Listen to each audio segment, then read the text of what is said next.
Okay, today we're going to be speaking about Yoshon. So first, some basic information. So basics are like this. First day of Chol Pesach, when there was a Beis Hamikdash, they used to bring carbon called the carbon heimer, and it would use barley that had just grown.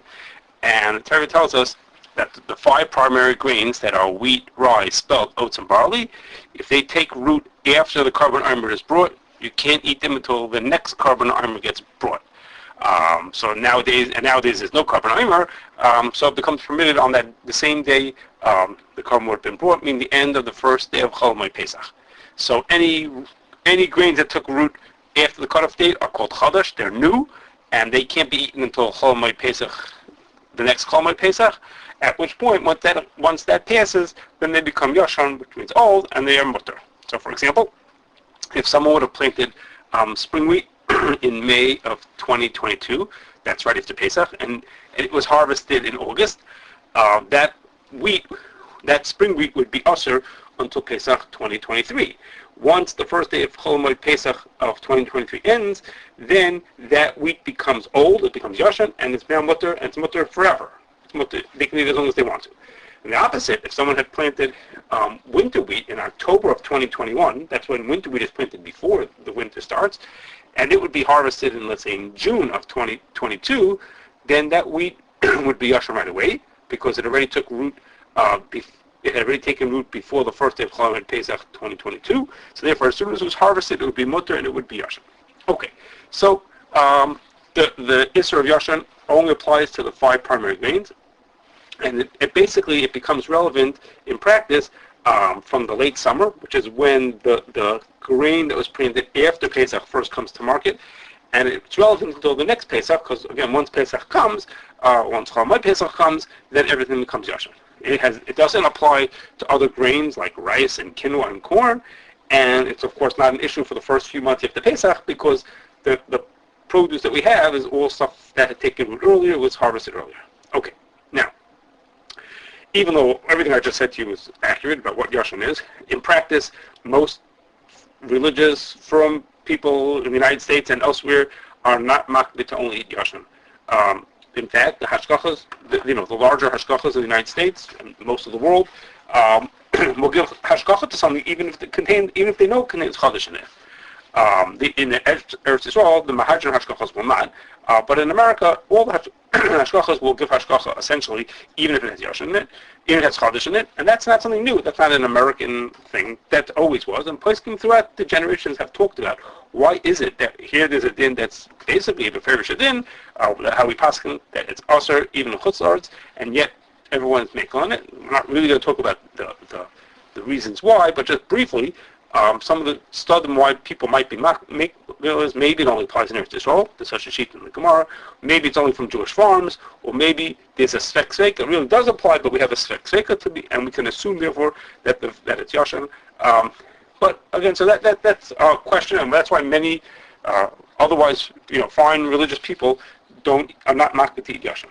But even so, there are many people who are. As the years go on, more and more people have chosen to be makbid on this Isser and will only eat food that's Yoshon.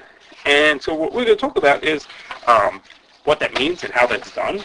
And also we'll talk a little bit about people who are sort of on the fence and they're trying to become Yoshon, but they're not yet ready to be 100% Yoshon, and what they can do to help themselves out and get towards that goal. Okay, so let's break our discussion down first by the five different grains that there are. Okay, so the good news is, of those five grains that I mentioned that can potentially be Chodosh, two of them, rye and spelt, are always Yoshon. That has to do with the way they're planted. They're always planted before Pesach and harvested after Pesach, just how their seasons work. So those are always Yoshon. Now, don't make the mistake and think that rye bread is there for Yoshon. It's not true, because rye bread, at least in the United States, tends to be about only 20-30% rye, and the rest of it is wheat. So rye bread is not automatically Yoshon. But rye as an ingredient and spelt as an ingredient are not a problem.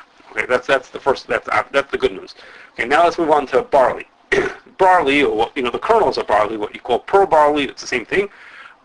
You put into a cholent or into a soup. They come. The ones that were planted after Pesach come to market in the fall. And so basically, from then all the way till Pesach, person has to know that his barley is Yoshon. Now, barley itself is not very bulky and it's not expensive. So some people, to make it easy on themselves, they just buy 10 bags of barley or how many bags they think they're going to use, stick it in the freezer, and they keep it until Pesach. It lasts them the whole time. You shouldn't keep it just in a regular cabinet because it could get full of bugs. But they just stick it in the freezer. In more recent years, a number of the brands that cater to the Jewish market are able to get Hashgachah that their barley is always Yoshon. So if that's positive, if you have that, or if you're a restaurant that has that, access to one of those brands, that's easier. Instead of trying to store it up yourself, you could just get it from one of those providers who's always Yoshon. If you're a supermarket carrier, if you're a distributor, and then you have Yoshon barley without having to store anything. Barley, that was for pearl barley, barley kernels. Barley is also an ingredient in beer. Of course, it's the primary ingredient in beer.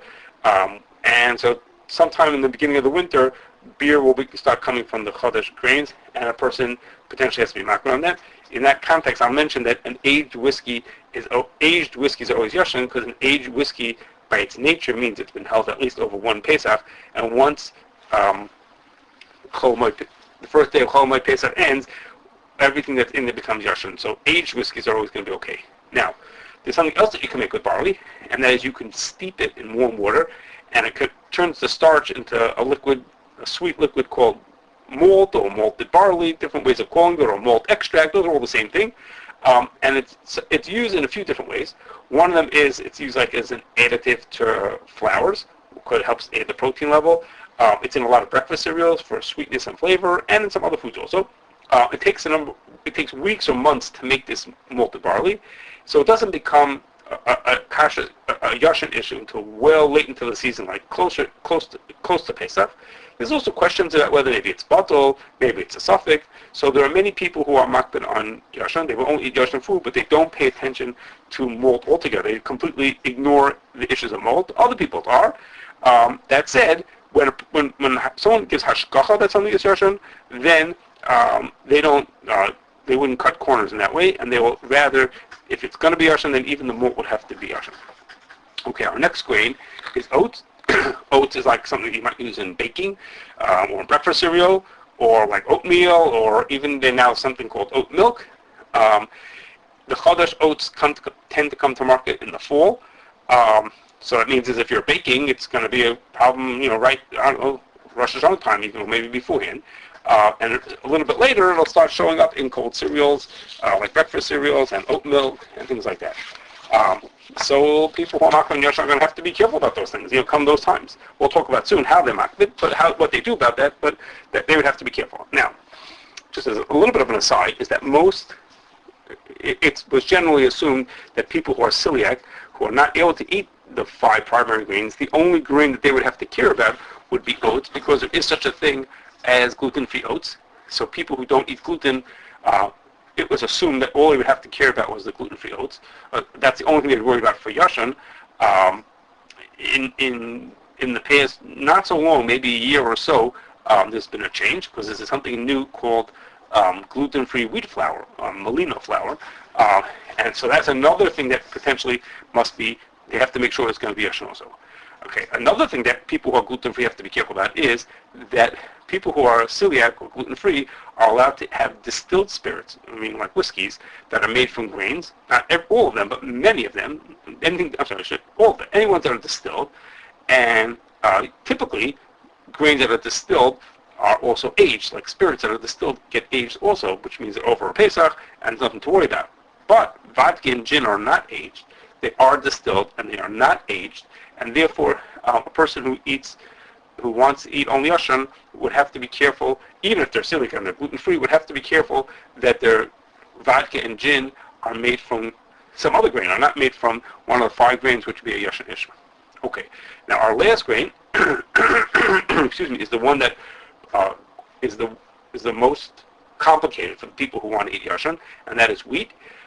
Because wheat is in so many different foods that makes it that much more difficult to avoid Chodosh wheat. Okay, now, in the United States, we could break down wheat. There's many types of wheat, but for our purposes, we'll break them down into 3 types: winter wheat, spring wheat, and durum wheat. So winter wheat is what you use for crackers and matzah and other crunchy foods, and it's often used for generic food, meaning foods that can use any kind of flour. Winter wheat is always Yoshon because it's planted before or at the very beginning of the winter and it's harvested in the early summer. So it's always had taken root before the first day of Pesach, first day of Chol Pesach. So it's always Yoshon. In contrast, spring wheat and durum wheat have very higher protein levels and they're used for more specialized kind of foods.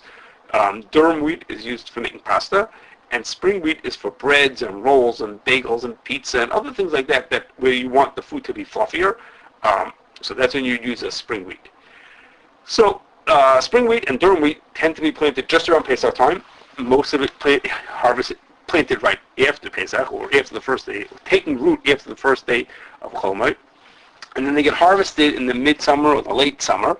And then they come to market, in the fall. That's give or take. That's when they'll be coming to market.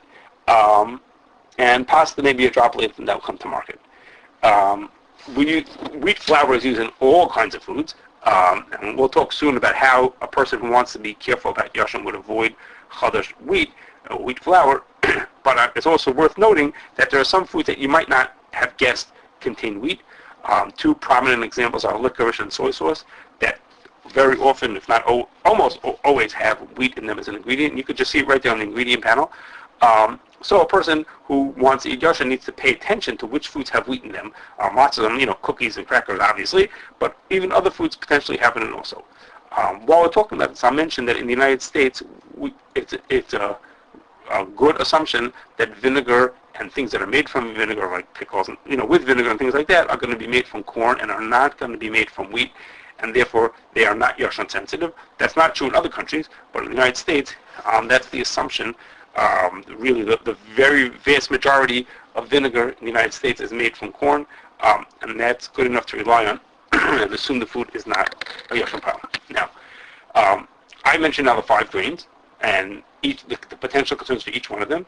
The Mishnah Berurah says that people who are want only eat Yoshon, if they eat a food that is Yoshon or made with something innocuous like potatoes, they don't need to be makbid if they were made on kalim that had been used for Chodosh beforehand, which is a very significant kula and very relevant for someone who's visiting or going to someone's house where that person is not makbid on Yoshon, or they're buying prepared foods, things like that. And I'd say probably most Hashgachahs are even rely on that even if they want to certify a product as Yoshon.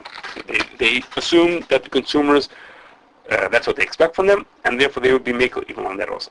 Okay, now, for decades, people who've been wanting to keep the mitzvah of Yoshon have relied on something called the Guide to Chodosh. It's made by this person. It was made by a person named Rabbi Yosef Herman, who passed away a few years ago, and since then his family has kept it up. And it has a wealth of information about hundreds of products to help people figure out what is or is not Yoshon. It's the go-to guide for anybody in the United States, for sure, maybe elsewhere also, who wants to keep Yoshon. And it works on 2 tracks, okay? A simpler one and one that's a little more complicated. The simpler one is that it's basically like a clearinghouse for items that have Hashgachah for Yoshon. So people who make products out of Yoshon, or Rabbanon HaMachshirim, tell the guide, this is going to be Yoshon this year, this is whatever, they give them all that information, and the guide just gives a list. It prints a long list of all the things, all these different foods I mentioned before. This brand of barley is going to be Yoshon, and this brand of pasta is going to be Yoshon this year, or flour, or cookies, or cereal, or 100 other things, and people can know what they can buy that's Yoshon. So that's the simpler part of the guide, and that's very helpful for people. Okay, but it's more famous for the other part of their work, and that other part has 2 parts to really how it's made. Part 1 is the guide. The people who run the guide follow the government records to figure out when the harvest is starting for the Chodosh wheat, oats, and barley.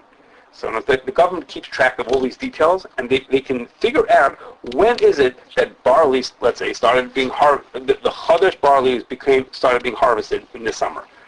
And then based on that, they make a cutoff date. They say, okay, if they started harvesting on this date, then it takes this long until it gets to the to the processors, and then all the way this time until it gets to the stores, and they create a cutoff date. They say, this is the date when the first Chodosh barley or oats or wheat will be coming to market or be coming to the manufacturing facility. Okay, so the cutoff date is part 1 of what they decide here. make a calculated guess as to when the cutoff date is. Part two is, they say like this: I know what the cutoff date is for wheat, oats, and barley, and manufacturers who make products for retail use will always put on inkjet onto it, some kind of a code onto the package that has all kinds of information in it. But among the different things that are in there are something that will let you figure out when this food was produced. In every inkjet, the inkjet is put on as the thing is being manufactured on the packaging. It always has some way to figure out when it was made.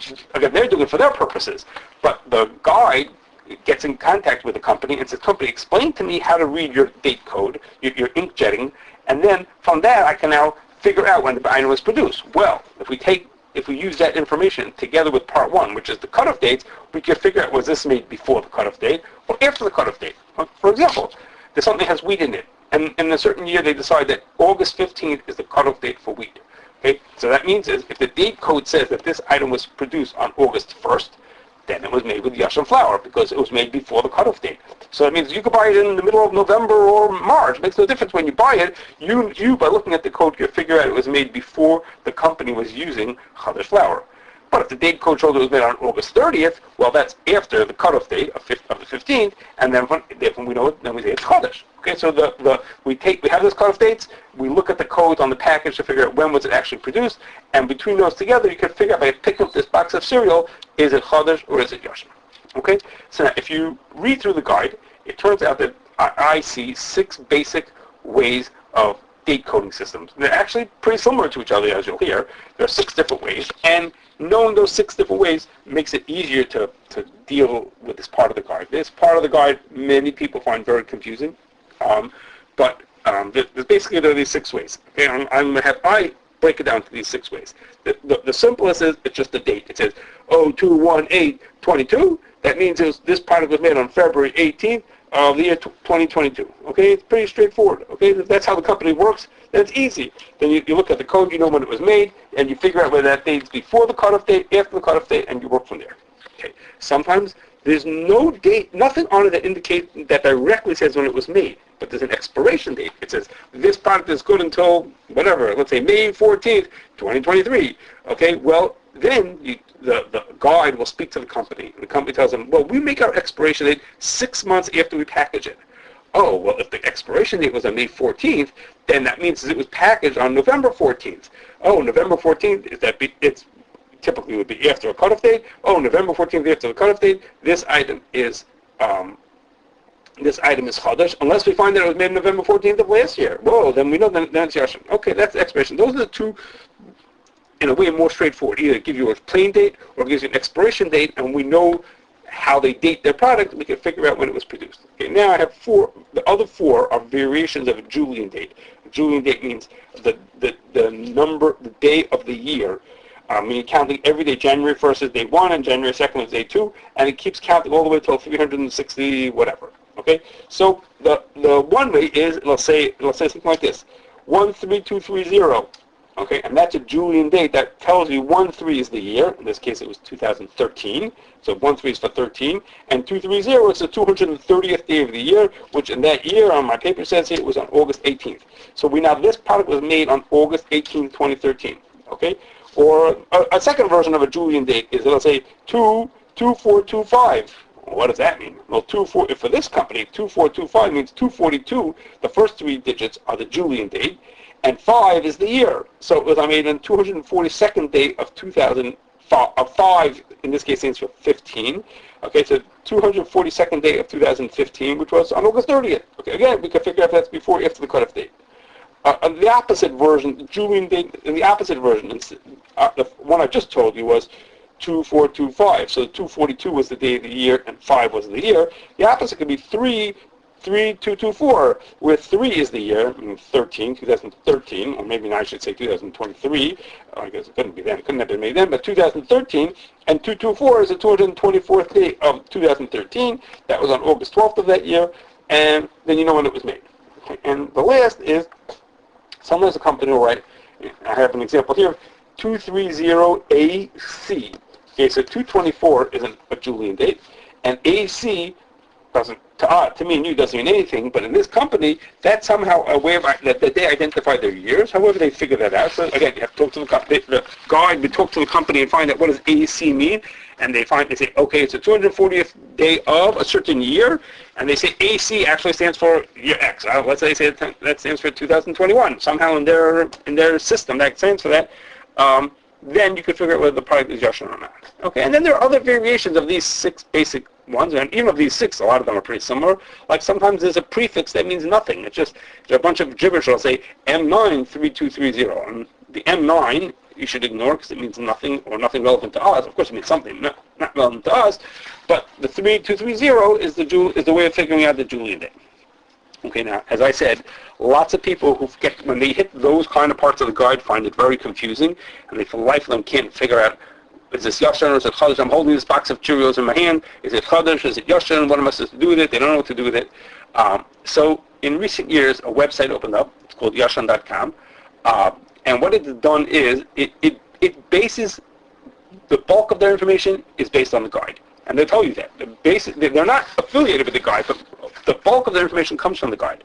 But what they do is they take the guide, which is a little more techy and more written a little more concisely, and they make it in ways more accessible for average people, especially for casual users. I mean, people who don't always eat Yoshon, but they're having a friend coming over, they want to figure something out, they make it a lot more easy. They have pictures, they have barcodes, they have all kinds of ways to figure out it, and even the way it explains yes or not of something it makes it a lot easier for people to use, and plus it's a little more modern because it uses a website and they have an app rather than a paper booklet that the guide uses. And another resource is that the Star K prepares something called a quick reference guide, and it gives the most basic, relevant and timely information just on one page or two. It'll say these brands are always of barley or Yoshon. These brands of cereal. Buy this kind of flour. This thing is look for this cutoff date in a very simple, straightforward manner, without hundreds of products, just but a more targeted list of products that most people would find the most useful. Both the Guide to Chodosh and Yoshon.com help people with individual questions. They don't just print their information. The guide works with like phone messages. You leave them a message, and then they leave you a message back. They have this special line where they leave the messages to tell you the answer. Yoshon.com is the modern version of that. They have a WhatsApp group. People can ask questions, and you send in pictures, and etc. But again, different people find different ones more useful. Okay, so that's what I've described so far is how a person, what's involved in keeping Yoshon, and what a person who wants to keep Yoshon, what would they do, and how would they get their information, or what should they look out for? Now, there are lots of people who want to eat Yoshon, believe it's the right thing, or they're in the process of getting there, but they're not yet holding by being perfectly Yoshon. So, rather than do nothing, they follow Pareto's principle, otherwise known as the 80-20 rule, which says that you can in lots of situations you can get 80% of the benefit just through 20% of the effort. Which means for Yoshon, that means by making somewhat of an effort, I'll say the 20% of the effort, 80% of your food will be Yoshon.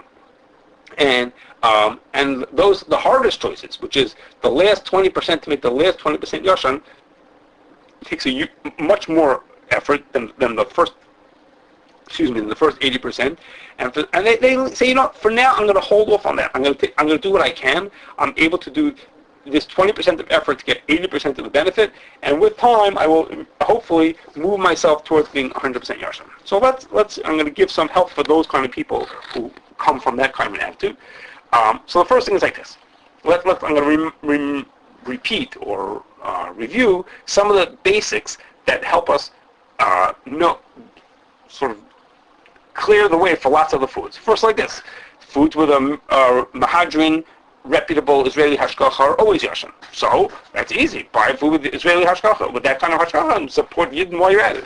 Okay? Also, there are lots of foods that are made specifically for the Jewish community, and over the years, more and more of them have started getting Hashgachah for Yoshon, or label the product as Yoshon. So again, open your eyes and look for those products to pick out the Yoshon version of the spaghetti or the barley or the cereal or other things you want to buy.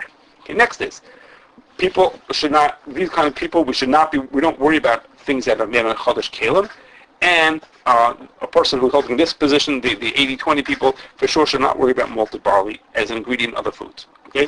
As I mentioned earlier, rye and spelt are always Yoshon. Okay? Aged whiskey is always Yoshon. Vinegar is assumed to be, and things that are made with vinegar are assumed to be made from corn and are not a Chodosh palm. And also, it's only the 5 primary grains, but rice, corn, quinoa, potatoes, and things that are not made from the fine grain are also not a problem at all. Okay? So now, we'll focus, as we did beforehand, on the 3 main grains that we have to worry about: barley, oats, and wheat, and think about how to apply this 80-20 rule to those. Okay, so barley, we'll do it in the same order we did last time. Barley. So, as I said, some brands are always Yoshon. Look at the guide, or look at Yoshon.com, or look at the Star K quick guide, and figure out which ones they are. If you could get those in your supermarket where you live, that's wonderful. It's the easiest. If not, put a few bags into the freezer, and when you think you're going to need to last you till Pesach, and you'll be covered. What happens if you go to a neighbor? You're going to be eating over a Shabbos soup at someone else's house, or you're going to eat one night and they're making you a mushroom barley soup. So find out what brand that they use. If they don't use a brand that's always Yoshon, so hand them a bag of yours or half a bag of yours, and they'll be good.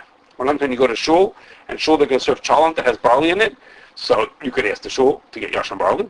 Again, if it's available in your neighborhood, why wouldn't they be willing to get that? Or you could not eat cholent, or sometimes you're going to say, I'm going to eat the cholent, and that's part of my 20% that I'm not holding by yet. Okay. Same thing for drinking beer. Come the middle of the winter, you're going to have to find brands or specific bottles that are always Yoshon, using these different resources. You may have to live without beer, or you may say, I can't. All those don't work for me, or today it doesn't work for me, and it's part of my 20% that I'm not holding by yet. Okay. Our next grain is oats. They tend to be a problem come like Rosh Hashanah time.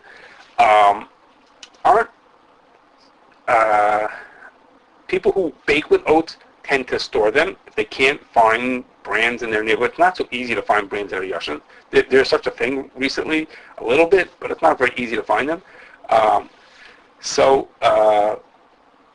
Few people tend to put them away. They'll freeze or refrigerate some. For most people, oats come up in breakfast cereals. And it's pretty hard to store them because they're really bulky. I mean, how many boxes can you put away of it? So either they can find ones from Eretz Yisrael with a Mahadran Israeli Hashgachah, find ones with a local American Hashgachah, but that certifies it as Yoshon. That's not so common.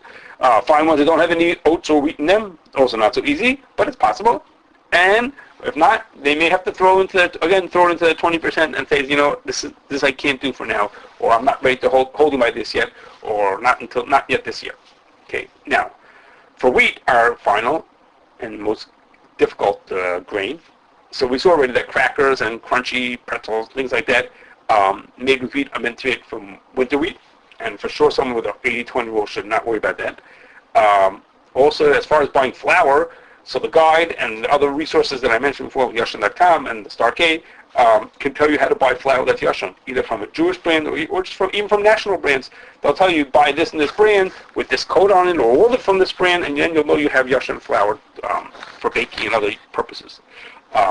What's more difficult for most people is getting freshly baked goods, like bread and pizza and other baked goods. The frozen ones, there are brands that are Yoshon. It's possible to find those. That's not as hard. But the fresh ones are harder. In good news is that in many Jewish communities, there are bakeries and restaurants where all or many of the products are Yoshon. Here in Chicago, many of the bakeries are always Yoshon. So it's a matter of choosing the right place to shop at. Which restaurant or which bakery do I go to buy my foods, because I know those are always going to be Yoshon. And a lot of the companies, like Jewish manufacturers who manufacture specifically for Jewish market, like Jewish brands, so to speak, they make breads and cake and breadcrumbs and things like that that are well distributed, are available as Yoshon. So a little looking in the guide and Yoshon.com and a little poking around looking at the labels can help a person find the ones that are okay. Now, pasta and noodles and kugel noodles are really quite difficult for many people to get as Yoshon. For many people, it's really hard to store them. They're way too hard to keep them for the whole season. especially because if you don't keep them right, they'll get full of bugs. But in recent years, more and more of the Jewish brands are Yoshon. They commit to being Yoshon all year round, or many of the products are Yoshon. And those are the ones to look for. If those brands are not available or some other reason, then a person may have no choice but to put that into the 20% if they can't stop from eating pasta or finding ones that are Yoshon.